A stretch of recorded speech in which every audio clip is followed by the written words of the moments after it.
ഈ അടുത്തിടെ ഉണ്ടായ ഒരു അപകടത്തിന് വീണയാണിത്. നിങ്ങൾ പലരും ഇത് കണ്ടിട്ടുണ്ടാവും. ഇതുപോലെ കേരളത്തിലെ സമാനമായ അപകടങ്ങൾ ഇതിനു മുമ്പും ഉണ്ടായിട്ടുണ്ട്.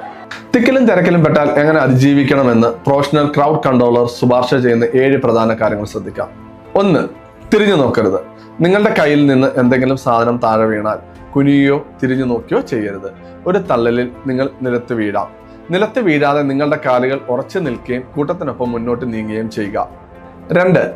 ഭിത്തികളിലോ ബാരികേഡിലോ ചാരി നിൽക്കാതെ സാധ്യമെങ്കിൽ ഉയർന്ന പ്രതലത്തിലേക്ക് മാറി നിൽക്കാൻ ശ്രമിക്കുക. 3.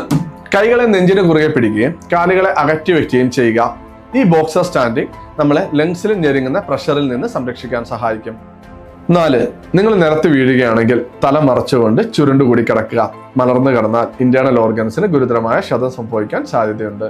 വീണുപോയാൽ അലറുകയോ തള്ളുകയോ ചെയ്യരുത്. നിങ്ങളുടെ ഓക്സിജനും ഊർജവും പാഴാക്കാതെ സൂക്ഷിക്കുക. ശാന്തമായിരിക്കാൻ ശ്രമിക്കുക.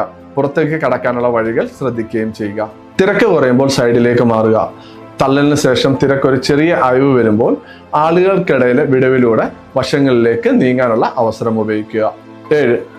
ഒരു പരിപാടി നടക്കുന്ന സ്ഥലത്തേക്ക് പ്രവേശിക്കുമ്പോൾ തന്നെ പുറത്ത് കടക്കാനുള്ള വഴി മുൻകൂട്ടി കാണുക. ആൾക്കൂട്ടത്തിൽ തിരക്ക് കൂടി തുടങ്ങുകയോ നിങ്ങൾക്ക് ഒരു അസ്വസ്ഥത തോന്നി തുടങ്ങുകയോ ചെയ്താൽ നേരത്തെ പുറത്ത് കടക്കുക. ആ തീരുമാനമെടുക്കാൻ ഒരിക്കലും വൈകരുത്.